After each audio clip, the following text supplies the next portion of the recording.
Halo, kawan Lunas dan seluruh UMKM di Yogyakarta. Selamat datang di episode perdana kami, Lunas Talks, Ruang Tumbuh UMKM. Pagi ini saya berada di tempat yang sangat spesial. Saya sedang berada di ruang podcast Dinas Koperasi dan UMKM DIY. Nah, yang lebih seru lagi ini adalah tamu perdana kita ini sosok yang sangat luar biasa. Dia seorang kabid kewirausahaan, namanya Mas Faiz. Apa kabar Mas Faiz pagi ini, Mas? Baik, Pak Baskoro. Oke, Alhamdulillah sehat. Pak Baskoro gimana kabarnya? Sehat juga, Mas. Matur nuwun. Luar biasa hari perdana ini ya tentu kami terima kasih ini sudah diajak untuk ngobrol ini nantinya ya harapan kami ya ini menjadi sesuatu yang bisa bermanfaat lah bagi teman-teman UMKM. Siap, Mas. Jadi mewakili kawan Lunas, kami juga mengucapkan banyak terima kasih ya sudah diberi kesempatan untuk bisa menikmati fasilitas keren ini dari Dinas. Mas, bisa diceritakan nggak, Mas? Ini latar belakangnya sehingga akhirnya bisa menyediakan fasilitas yang keren ini. Iya, ceritanya, Mas. Ya, alhamdulillah kita banyak didukung ya dari berbagai pihak, dari pemerintah pusat juga untuk bisa menyediakan ruang podcast ini. Ya, ruang podcast ini memang sejalan ya dengan keinginan kami, harapan kami bahwasanya trennya sekarang itu kan lebih mudah untuk disampaikan ya melalui platform digital ya. Termasuk dari sisi pemasaran UMKM juga sekarang digital, tapi kan dari unsur pembinaan, unsur untuk penyampaian informasi ya, untuk berbagai keperluan publikasi ya dari berbagai program atau kebijakan yang ada di dinas untuk kepentingan pembinaan UMKM itu kan kita banyak memanfaatkan platform media sosial. Nah, tentunya kita merasa sangat perlu untuk memiliki sebuah sarana prasarana yang bisa mendukung, termasuk salah satunya ruang podcast ini. Harapannya ruang podcast ini memang ini banyak kita manfaatkan, termasuk menggandeng berbagai pihak stakeholder yang sama-sama ini dalam fokus pembinaan UMKM itu bisa memanfaatkan ruang ini seperti dengan Lunas ini ya. Lunas ini rencananya nanti ya kita akan berkolaborasi secara rutin Pak Baskoro ya nantinya supaya bisa menyampaikan berbagai pembinaan, berbagai informasi termasuk kebutuhan UMKM saat ini tuh kan banyak ya Pak ya, dari berbagai unsur pembinaannya termasuk motivasi misalnya. Nah, kami sedang berproses juga, sedang berdiskusi, sedang menjaring berbagai pihak untuk bisa memanfaatkan ruang podcast ini. Nah, kami punya tim tenaga ahli Sibakul, punya tim teknisnya yang mengelola operator ruang podcast ini. Kemudian kami juga punya konsultan bisnis yaitu konsultan Blut. Nah, itu yang kami dorong nanti untuk ruang-ruang podcast ini bisa dimanfaatkan kan. Selama ini kalau konsultasi dengan konsultan Blut UKM mungkin ada kendala kalau harus secara offline di sini ya. Nah, itu bisa nggak ini nanti kita tantang teman-teman konsultan kami itu buat semacam live streaming ya di sini ya, nanti kendala-kendala yang biasa terjadi di UMKM itu kan supaya terekam ini nanti dijawab oleh teman-teman konsultan. Jadi UKM pastinya banyak yang memiliki kendala yang sama bisa melihat aja dari podcast-podcast seperti ini. Gitu. Jadi dari tahun berapa ini Mas Faiz? Ruang podcast ini kurang lebih sudah berjalan 2 tahun ini. Dari tahun lalu sampai sekarang itu sudah banyak sekali podcast-podcast yang kita laksanakan di sini, baik yang sifatnya ada programnya, ada anggarannya maupun yang banyak kolaborasi sepertinya atau pihak luar, pihak kolaborator yang mau memanfaatkan ruang ini untuk kepentingan yang tentunya ini mendukung pembinaan UMKM. Tentu kita juga sangat terbuka untuk bisa dimanfaatkan bareng lah ruang. Alhamdulillah ruangnya juga Keren. Mungkin Bagus, iya. reviewnya Pak Baskoro ini nanti seperti apa, ruangnya bagus enggak, pelayanannya, fasilitasnya lah, monggo. Ini sih keren sih Mas. Keren. Jadi buat teman-teman ya, ini secara nggak sengaja mungkin sekitar 2 minggu yang lalu kami melihat Instagramnya Official Sibagul Mas. Nah lalu di situ ada reelsnya yang ternyata punya fasilitas sekeren ini dan sangat mudah sekali ya buat teman-teman para pendamping atau mungkin juga UMKM juga bisa ya Mas ya. Bisa. Iya kan? Nah sangat simpel Mas. Kemarin kami DM fast respon juga. Ya. Lalu tinggal mengajukan surat permohonan, fast respon juga terus bisa dijadwalkan gitu Mas. Ya, kami memang mengevaluasi terus ya pemanfaatan dari ruang-ruang yang ada di dinas yang khususnya di Plut ini. Itu kemarin kami juga selalu berkoordinasi dengan teman-teman ini apa ini supaya ruang-ruang itu bisa termanfaatkan lebih banyak lagi seperti itu. Salah satunya ya kita kemarin membuat konten-konten ini untuk publikasi, untuk menyampaikan ke masyarakat, ke UKM itu fasilitas ini. Nah, mungkin dilihatlah oleh Pak Baskoro ditindaklanjuti. Untuk yang lain monggo silahkan, kami terbuka.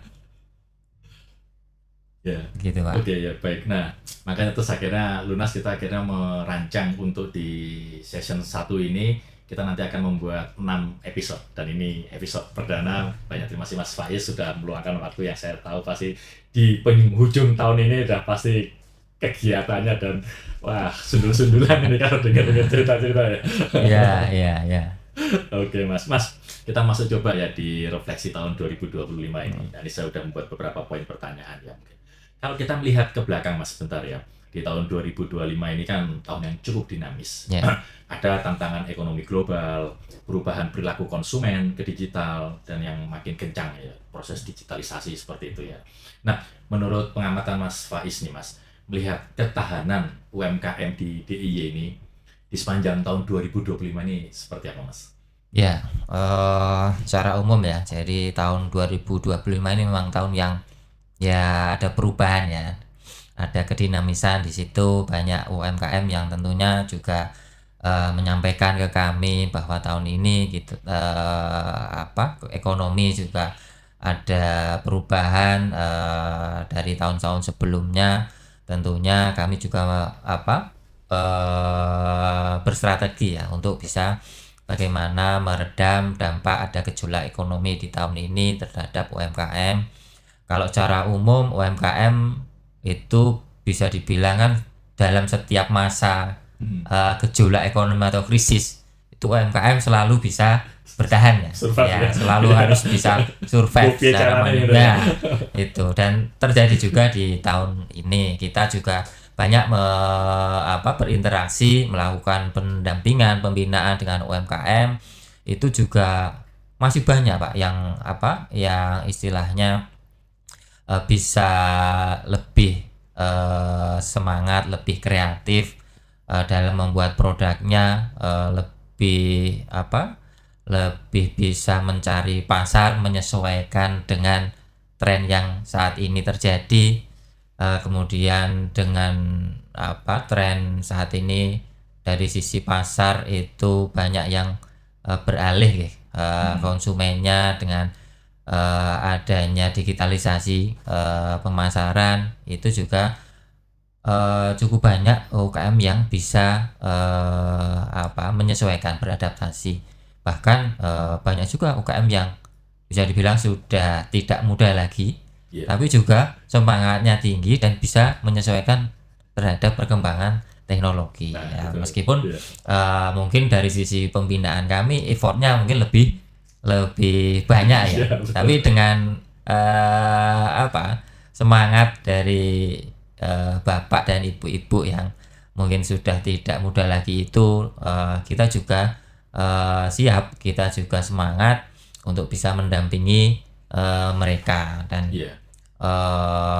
tantangan kedepannya mungkin juga sebenarnya tidak bisa dibilang tidak cukup menggembirakan ya. Tahun-tahun ke depan itu ada sekarang kondisi global mungkin ya sekarang terbukti biasanya indikatornya itu kalau harga emas itu melambung tinggi itu berarti kan kondisi Iya. ekonomi global tidak baik-baik saja Iya. ya kan. Karena emas itu kan safe haven ya. Iya. Jadi kalau emas naik, wah ini Nah, berarti iya, tidak pas-pas, baik-baik iya. aja ini. Nah itu. Iya. Termasuk ya dari DIY ini kan apa ya, pariwisata ya, Iya. banyak yang UKM itu sangat apa, tergantung juga pasarnya dari wisatawan. Nah itu yang apa, gejolaknya banyak pembatasan dari luar daerah untuk apa, kunjungan studi tour misalnya ke Nah, itu Jogja. minus juga Itu kan berimbas banyak Iya. yang mengeluh seperti itu. Tapi kan ya kita mencoba meredam itu dengan kita menaikkan kapasitas pembinaan kita dengan fasilitasi yang itu bisa berdampak langsung bagi UMKM, misalnya dengan dukungan pemasaran online yang di situ kita fasilitasi gratis ongkos kirimnya. Nah itu terbukti Pak Baskoro bahwasanya dengan dukungan gratis ongkir itu kan menarik ya bagi konsumen ya. Kalau konsumen sudah tertarik belanja tanpa perlu bayar ongkirnya. Iya. Nah itu kita ada datanya tiap transaksinya, dan di tahun 2025 ini ada 83.000 lebih transaksi yang kita fasilitasi gratis ongkir. Dan menariknya dari 83.000 transaksi dengan nilai anggaran kurang lebih 2,1 miliar itu bisa memutar ekonomi atau menarik omset dari UMKM itu dampaknya sekitar 20 miliar.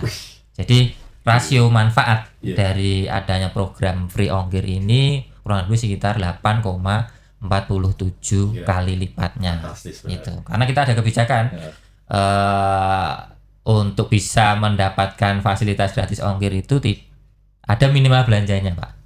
Gitu, minimal belanja kalau sekarang itu 50.000 itu berhak untuk mendapatkan subsidi ongkir itu sampai dengan 40.000 rupiah. Jadi tidak boleh kalau belanjanya cuma 10.000 ongkirnya 30.000, itu nggak masuk nanti untuk daya ongkirnya. Dan itu karena ada minimal pembelian akhirnya mau otomatis membuat omset UMKM ya meningkat ya. Iya. Dan banyak juga yang omsetnya tinggi, produknya itu nilainya tinggi kayak craft gitu, dan volumenya kan juga besar. Volume besar, otomatis biaya kirimnya juga besar. Tapi itu dengan 40.000 ternyata banyak juga yang mau, misalnya ongkirnya 240.000 tertinggi tahun ini itu. Kita hanya support 40.000, konsumen juga mau. Artinya ya lumayan lah, ada sedikit ini subsidinya. Nah ini kemarin juga beberapa yang DM ya ke Instagram kami ketika kita coba promosikan ini, mereka bilang si Bakul. Nah ternyata banyak juga yang mungkin dari follower kami itu Mas ya mungkin masih bingung nih si Bakul apa sih gitu ya, apa ini kayak tempat apa seperti itu. Di spill Mas cerita tentang si Bakul ini Mas. Ya, jadi kalau belum tahu si Bakul itu ya mungkin apa ya, buka apa medsosnya kurang. Ini khususnya buat yang dari luar DI ya Mas. Si Bakul. Iya. Jadi memang si Bakul itu tadi melayani ongkir konsumennya itu sampai ke seluruh Indonesia, Pak. Ke seluruh provinsi. Nah, mungkin si Bakul itu perlu memang selalu kita kita sosialisasikan, brandingnya selalu kita pasang, kita tayangkan dalam setiap materi publikasi kita. Itu si Bakul itu adalah sistem pembinaan koperasi dan pelaku usaha ya. Di situ meliputi sistem yang terpadu yang di dalamnya ada tentu pendataan UMKM dari mulai profil usahanya secara umum, legalitasnya, sampai di situ yang menjadi pembeda itu adalah adanya data 6 aspek usahanya. Jadi dalam sebuah usaha itu kita bagi nih dalam 6 aspek. Ada aspek produksi, aspek SDM-nya, aspek kelembagaan, kemudian aspek pemasaran, aspek keuangan atau permodalan, dan juga satu lagi aspek digitalisasi usahanya. Nah, di situ ada dari 6 aspek itu nanti data UMKM-nya itu kita bisa konversi menjadi skor. Skor pembinaan. Nah, skor pembinaan itu kita bagi menjadi 3 kelas pembinaan. Kelas 1, kelas 2, kelas 3. Nah, masing-masing kelas itu kan ada 6 aspek tadi. Nah, 6 aspek per kelas tadi ada skornya juga, Iya. dan bisa disajikan diagram laba-labanya. Jaring laba-laba Oke. itu jadi satu UKM itu masih lemahnya meskipun dia sama-sama kelas 1, tapi kan Iya. kondisinya masing-masing bisa beda ya. Iya, Ada yang iya. sudah kuat di aspek Iya. produksinya tapi Iya. masih lemah di aspek digitalisasinya. Oke. Ada yang lain kan berbeda-beda. Jadi artinya programnya itu custom sesuai dengan hasil Iya. dari perhitungan tersebut ya. Dan itu tentunya sebenarnya bisa dimanfaatkan oleh UMKM mitra Sibakul itu untuk istilahnya apa ya, mengevaluasi atau menganalisa dari kondisi usahanya masing-masing. Oh ternyata dengan apa tools yang kami sediakan itu hasilnya diagram laba-labanya muncul, UKM bisa melihat Langsung itu Mas. Iya. Begitu dia menyelesaikan Iya. rangkaian tahapannya langsung bisa keluar. langsung. Jadi saya itu UKMA itu lemahnya di mana? Nah, Sehingga dia program-program yang diikuti bisa tepat sesuai iya, kebutuhannya. tepat sesuai sasaran itu tujuan kami. Nah. Supaya dalam sebuah satu kelas pembinaan ini dengan tema tertentu, dengan kurikulum yang sesuai, kami ada kurikulumnya per kelas. Offline itu Mas. Offline bisa, online Oke. bisa, itu satu kelas ragam gitu loh Pak, maksud kami. Untuk Seragam UMKM yang di pesertanya. DIY. Bagaimana Iya. kalau dia orang yang Jogja tapi tinggal di Sumatera atau umpamanya Usahanya boleh di nggak? mana? Oh, berarti berdasarkan usaha walaupun dia di Jogja tapi Iya. KTP-nya Surabaya bisa. Kalau domisili usahanya di Jogja, NIB-nya gitu ya. NIB-nya Jogja itu bisa. KTP-nya bukan Jogja nggak apa-apa. Kalau mendaftar di Sibakul bisa Pak. Oke. Cuma kalau kami ada kebijakan ya namanya prioritas ya. Iya. Misalnya yang mengakses fasilitasi gratis ongkir tadi. Nah ini Oke. memang nuwun sewu ini harus Iya, siap. warga lokal itu gitu. Oke, Mas berarti kalau dari angka ya, sebetulnya dari Mas Faiz sendiri ya, mungkin juga buat teman-teman yang lagi menjalankan usaha di Jogja, sebetulnya di Jogja ini UMKM-nya itu berapa? Lalu yang sudah terdata di Sibakul itu berapa Mas? Jadi menurut data terakhir sampai dengan triwulan 3 2025, UMKM yang tergabung ya, yang terdata di sistem kami Sibakul Jogja itu ada 347.000, kurang lebih seperti itu. Itu kondisinya dari awal Sibakul itu dibuat, di launching di tahun 2019 akhir di bulan November, dan di 2020 kita gencarkan untuk sosialisasi untuk pendataan UMKM-nya. Itu di tahun 2020 datanya itu 282.000 UKM di awal di tahun 2020, dan berkembang terus sampai sekarang menjadi 347.000 UMKM. Baik. Jadi kalau dibandingkan tahun 2024 itu ada kenaikan mitra Sibakul itu kurang lebih 1.411 UMKM. Ya, itu memang tiap tahun pasti ada peningkatannya. Iya. Seperti itu. Itu berarti kayak mereka ada biaya berlangganan platform gitu apa gimana Mas? Oh, kalau kita Nggak ada, gratis ya, gratis ya. UMKM kita istimewa, Ini jadi ya beda, siap. tidak perlu membayar, tidak perlu khawatir. Itu Ya. dicatat ya teman-teman Gitu. ya, kawan lunas ya. Gratis Free nih semuanya. program dinas ini. Iya. Itu. Nah, kalau saya mau beli, apa saya harus membuat akun di Sibakul atau saya bisa langsung mencari produk lalu terus check out gitu Mas? Apa? Iya, gimana? kalau konsumen ya nggak usah mendaftar, Oke. jadi bisa langsung searching di search engine, monggo nanti bisa kalau sudah ketemu produknya yang di Sibakul, namanya Sibakul Market Hub Pak. Itu apa Mas? Aplikasi atau website? Website. Oke. Kita sedang kembangkan aplikasi versi mobilenya ini, Siap. bulan ini. Iya. Insya Allah awal tahun sudah bisa di launching. Kalau sudah ketemu produknya, monggo nanti bisa langsung dipilih, dimasukkan ke ranjang. Nah, selanjutnya nanti pilih jasa Oke. kirimnya Oke, proses apa. Nanti biasa muncul. Ya, kita sedang kembangkan. Kalau kris statusnya sudah ada, bisa nanti kris itu langsung nyambung ke rekening UKM-nya. Tapi yang sedang kita kembangkan ini adalah kris dinamisnya. Oke. Jadi nanti nilai transaksinya Langsung itu ya? berapa langsung Itu lebih muncul. enak ya. Jadi Itu, ya. saya sebagai pelanggan nggak harus memasukkan Ya, dan nominal ya. saat ini juga masukan dari berbagai UMKM itu kayak kemarin bisa nggak ini Sibakul, kami ditantang ini Sibakul supaya bisa menjadi istilahnya rujukan atau jujukan bagi konsumen yang tanya produk saya Pak gitu. Ini bisa diarahkan ke Sibakul Market Hub. Nah, artinya dari segi platform, tokonya, nanti produknya kan ada ya, tapi begitu nanti diklik tokonya ya kayak marketplace ya, Iya. diklik tokonya akan keluar Detail produk dari UKM A tersebut apa saja. apa saja. Iya, Nah, betul, seperti iya. itu.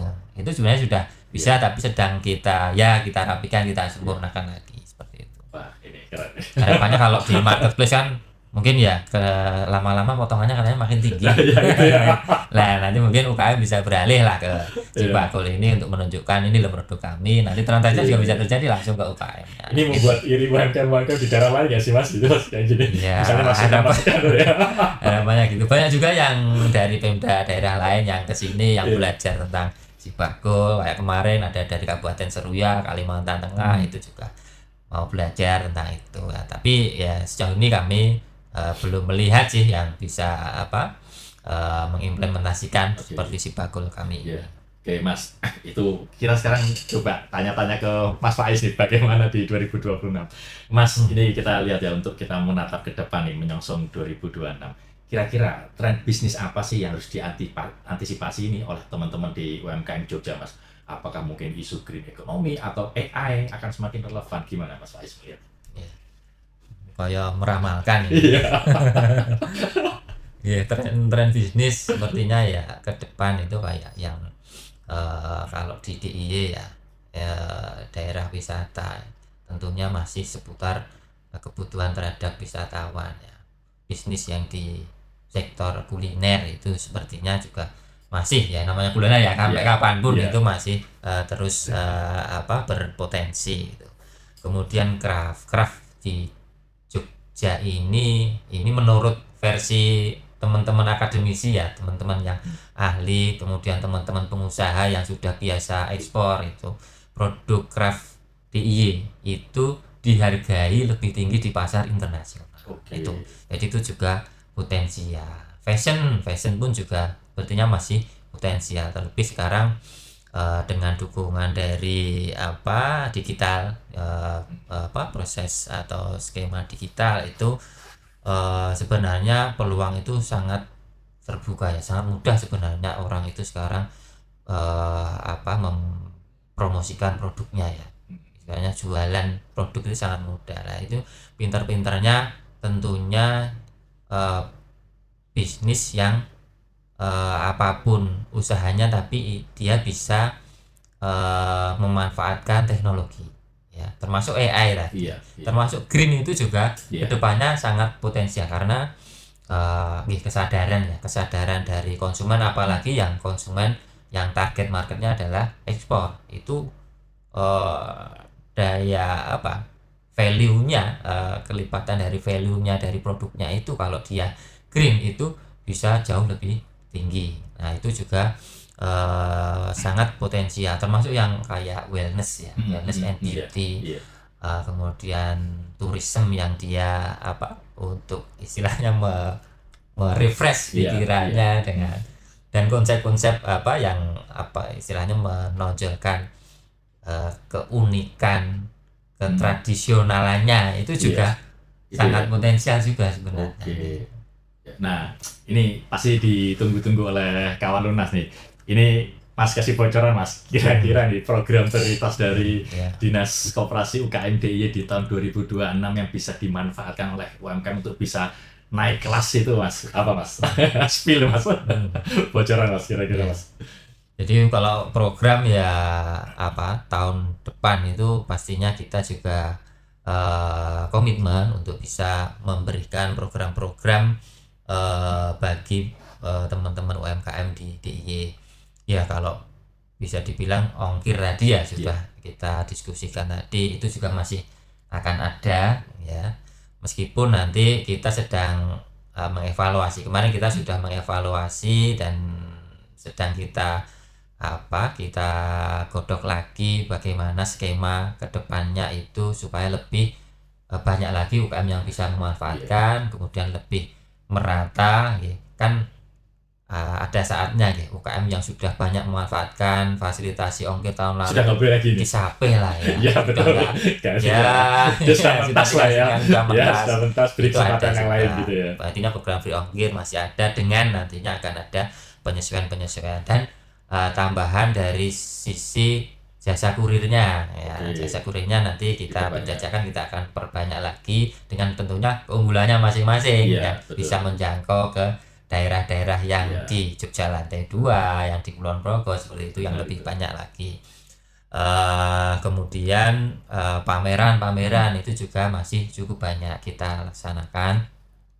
Kemudian fasilitasi kita yang sepanjang tahun untuk galeri pemasaran itu juga masih ada di galeri di Bandara YIA, Pasar Iya. Kota Gede namanya. Kemudian yang rencananya tahun depan juga kita buka itu adalah di Malioboro, di Ex Hotel Mutiara. Ya, ini insya Allah kalau tidak ada kendala, nanti tahun depan akan kita launching. Itu konsepnya adalah galeri yang premium bagi wisatawan yang segmennya juga tentu berbeda dengan Betul. Teras Malioboro yang Iya. kita kelola juga saat ini. Kemudian program inkubasi bisnis, Pak. Oke. Inkubasi bisnis kami semakin kesini mungkin fokusnya mungkin lebih ke keberlanjutan dari program, Pak. Oke. Jadi bukan yang penting banyak yang mengikuti ya, Iya. tapi hasilnya mungkin sekali kemudian selesai itu Iya, kan tidak efektif ya. Mungkin lebih ke program seperti inkubasi itu yang dalam sebuah rangkaian program. Iya, Ada bisnis check up-nya, mengetahui kondisi usahanya, kemudian ada pelatihannya per tahapan, ada mentoringnya, seperti itu. Inkubasi pun ada beberapa skema, ada yang inkubasi untuk startup, ada yang inkubasi untuk kawula muda, ini lulusan SMA SMK, kami kolaborasi Oke. melanjutkan dari yang dilaksanakan di Dinas Pendidikan seperti itu. Kemudian ada juga yang inkubasi untuk anggota pramuka, Pak. Kita ada Oke. Saka Wirausaha namanya. Artinya sudah masuk ke anak-anak sekolah gitu ya, level SMA, SMK gitu ya. Ya, kita memang mendorong ini, Hmm. mencetak wirausaha itu dari anak-anak muda. Iya. Bagaimana ini yang menjadi concern kami di tahun depan. Kemudian kita juga ada pembinaan UMKM yang berbasis di wilayah pedesaan atau kelurahan ya. Ini namanya program Desapreneur ya. Itu tahun depan juga akan kita lanjutkan. Kemudian nanti mungkin kita fasilitasi juga, ada pamerannya seperti itu. Kalau fasilitasi yang terkait Iya. legalitas juga Iya, selalu ada, pasti Pak. ya, Nanti iya. PRT halal itu monggo, Oke. itu masih selalu Nah, ada. kawan lunas ini udah kebayang ya. Kalau memang Jogja itu istimewa. Jadi sangat beruntung kalau kawan lunas memang sudah domisilinya di Jogja, sudah punya KTP Jogja, dan gaspol, remblong untuk daftar di Sibagul gitu Mas. Jadi Ini program-programnya. di luar itu tentu kita ada yang sifatnya sepanjang tahun, yang kayak tadi saya sampaikan ada konsultan ini. Iya. Ya. Konsultan bisnis itu monggo, itu yang kami dorong untuk bisa dimanfaatkan. Nggak usah nunggu adanya program inkubasi, adanya program kelas bisnis seperti Mereka itu. bisa langsung datang. Bisa aja langsung di- datang. Oke. Dan nggak langsung datang ketemu tatap muka pun juga bisa, Konsultasi secara online juga online bisa? juga bisa. Oke. Nah itu monggo, itu yang sebenarnya kita dorong, termasuk ruang-ruang inkubasi. Di sini kami ada ruang-ruang inkubasi yang mungkin sudah kami Iya. iklankan kemarin ya. Betul. Itu monggo itu dimanfaatkan. Tentunya kami juga mohon ini mungkin dukungan dari para pihak di luar dinas untuk bisa membantu kami untuk bagaimana ruang-ruang inkubasi itu, dari fashion, dari inkubasi kuliner, kemasan, IT itu bisa dimanfaatkan. Nah, itu. Berarti ada ruang apa saja Mas? Ruang podcast, Ruang podcast, ada ruang studio studio, foto. foto. Ya, gratis loh ya. Wih. Ruang Iya. studio foto nanti sudah sampai dieditkan. Nah, kami juga berencana ini Iya. editing kita selain memfotokan juga ngajari. Jadi sekaligus diajari bagaimana foto produk pakai editing pakai AI melalui HP. Jadi UKM bisa menularkan atau bisa nantinya bisa praktek di masing-masing secara mandiri seperti itu.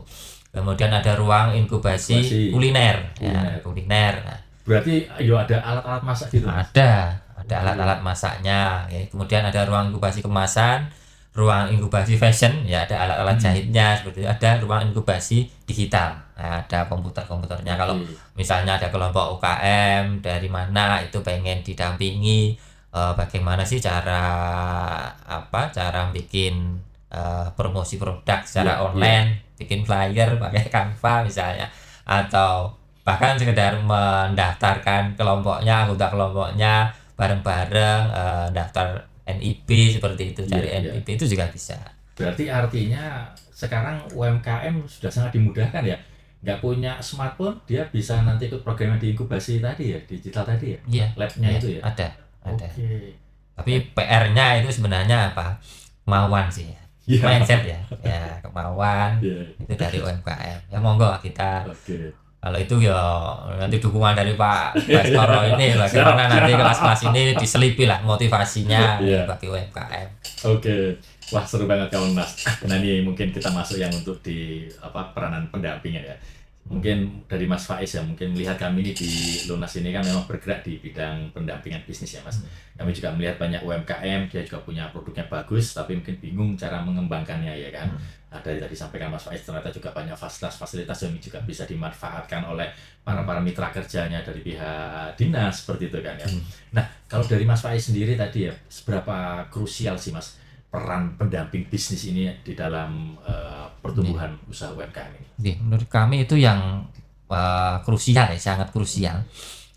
Karena teman-teman pendamping ini ujung tombaknya dari layanan kami sebenarnya. Jadi di tiap fasilitasi kegiatan kami maupun yang kolaborasi itu pasti ada teman-teman pendamping, baik itu konsultan, baik itu yang melayani helpdesk.